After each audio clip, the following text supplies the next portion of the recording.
Assalamualaikum warahmatullahi wabarakatuh. Yaitu selanjutnya kita akan belajar tentang scanning elektron mikroskopi atau SEM. Oke, sebelumnya di sini ada mikroskopi cahaya, light microscope yang menggunakan lampu cahaya. Kemudian ada TEM yang menggunakan sumbernya itu adalah dari elektron. Kemudian sama juga SEM itu menggunakan elektron. Nah, ini akan lebih lengkapnya dijelaskan di kimia instrumen dual. Oke, ada beberapa dua perbedaan yang dihasilkan dari SEM dan TEM. SEM itu menghasilkan backscatter elektron atau kita singkat dengan BSE, dan menghasilkan secondary elektron kita singkat dengan SE. Di mana ada elektron yang menuju pada sampel maka seperti dipantulkan. Sehingga informasi yang dihasilkan itu adalah permukaan, yaitu berupa topografi dan morfologi. Sedangkan transmisi elektron di TEM, yaitu elektron ditransmisikan atau diteruskan, sehingga informasi yang dihasilkan itu adalah bisa sampai strukturnya. Oke. Nah, ini adalah informasi yang dihasilkan antara interaksi antara elektron dengan spesimen. Ya. Kalau informasi pada struktur permukaannya itu dihasilkan dari secondary elektron dan backscatter elektron atau BSE. Sedangkan kalau alat ini SEM dihubungkan dengan EDX atau EDS, maka informasi tentang komposisi unsur kimianya kita dapatkan dari karakteristik X-ray dan Auger elektron.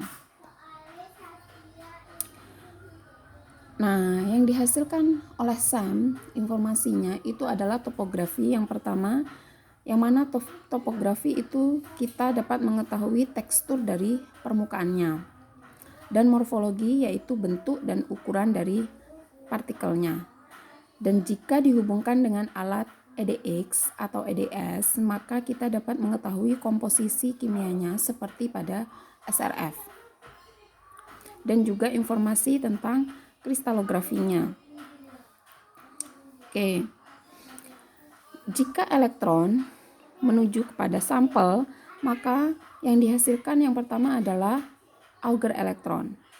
Kemudian yang kedua itu ada secondary elektron, kemudian lebih masuk lagi elektronnya ke dalam menghasilkan backscatter elektron. Kemudian jika dihubungkan dengan X-ray, maka dia lebih masuk lagi ke dalam, yaitu menghasilkan karakteristik dari X-ray-nya.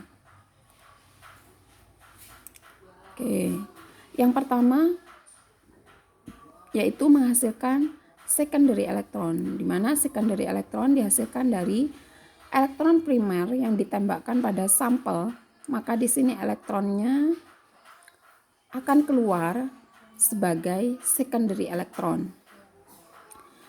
Nah, kita lihat hasilnya, maka hasil dari secondary elektron kita dapat mengetahui ukuran bentuk dan juga tekstur permukaannya.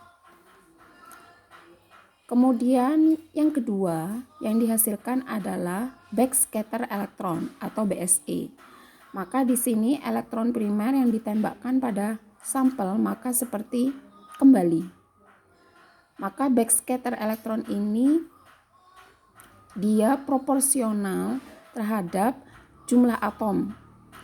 Nah, nanti dari backscatter ini akan ada penampakan yang gelap dan juga yang terang, di mana semakin terang intensitasnya pada backscatter ini yang dihasilkan, maka itu jumlah nomor atomnya dia semakin tinggi. Maka ada kontras, nanti ada yang warnanya lebih terang dan juga ada yang lebih gelap.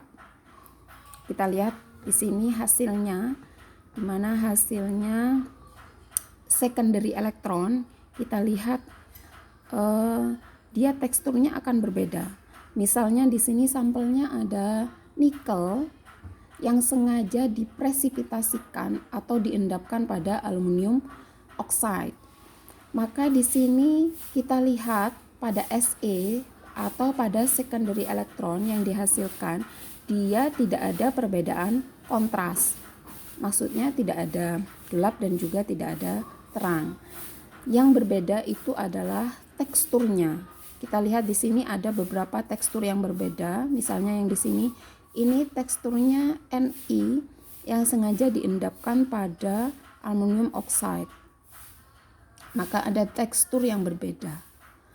Nah, sedangkan hasil dari backscatter elektron atau BSE, maka di sini ada warna yang kontras, ada yang gelap kemudian ada yang terang. Di mana yang terang atau yang lebih cerah tadi itu, maka nomor atomnya dia lebih tinggi.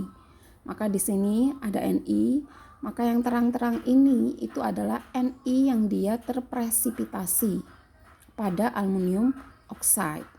Maka BSE ini dia dapat mengetahui Ni dia berada di mana saja berdasarkan perbedaan kontras tadi.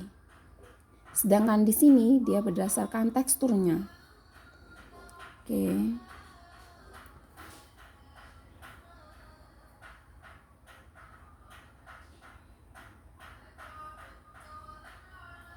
Oke, ini maaf tadi masih agak blur.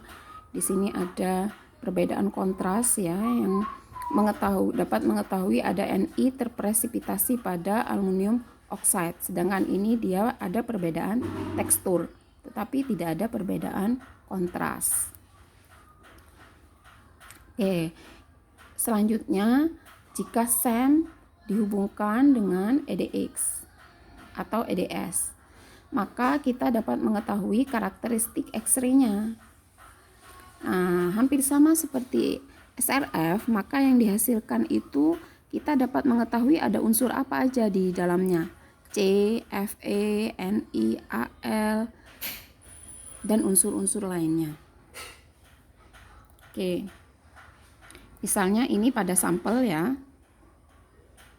Pada sampel kita dapat mengetahui ada unsur C, kemudian di sini ada unsur Ni, ada Al, kemudian ada Si ya. Selanjutnya dengan EDS maka kita dapat mengetahui ada unsur C. Ternyata unsur C-nya kalau kita lihat di sini, nah ada merah di sini, titik merah. Maka dia unsur C-nya hanya pada titik merah ini. Berarti sedikit sekali. Kemudian ada unsur O, ternyata dia yang warnanya biru. Ini berarti ada unsur O di situ. Kemudian ada unsur Al, di mana unsur Al itu digambarkan dengan warna hijau di situ. Kemudian ada unsur Si, maka kelihatan unsur Si itu yang berwarna pink. Kemudian ada Fe di sini yang kuning-kuning ini, yang kecil-kecil. Kemudian ada Ni dia berada di pinggir-pinggir sini. Kemudian ada Au. Maka akan kelihatan unsur apa saja yang terdapat di dalamnya dan posisinya dia di mana. Nah, kalau disatukan tadi itu di sini yang kuning ini ada Au, kemudian biru ada Ni, hijau Al tadi ya. Nah, maka kita dapat mengetahui dengan EDX ini dia unsur-unsurnya apa saja dan posisinya dia ada di sebelah mana, atau distribusi unsurnya dia di sebelah mana saja. Oke, ini contohnya kalau pada sampel, misalnya di sini adalah hasil dari SEM-nya, kemudian pengen mengetahui unsurnya ada apa saja di dalamnya, maka dihubungkan dengan EDX atau EDS menjadi SEM EDX. Sehingga kita dapat mengetahui ada unsur S di sini yang berwarna hijau-hijau dan juga ada unsur Fe. Jadi kebanyakan di sini unsurnya Fe selain S. Maka kita dapat mengetahui posisinya Fe di sebelah mana saja, kemudian S ini ada di sebelah mana saja. Ya. Oke. Ini contoh sampel juga yang dianalisis dengan SEM EDX. Maka ini adalah hasil SEM-nya, kita mengetahui morfologinya dan topografinya ya, permukaannya dan juga bentuk bentuknya kita dapat mengetahui, kemudian dihubungkan dengan EDX, maka kita dapat mengetahui sebaran unsurnya. Ternyata ada unsur S dan juga ada unsur Fe. Nah, yang bulat-bulat di sini dia mengandung S dan juga Fe. Maka kita dapat mengetahui dia S-nya dominan ada di sebelah mana, kemudian Fe-nya ada di sebelah mana. Oke. Nah, ini output dari EDX sama unsur-unsurnya ya. Oke.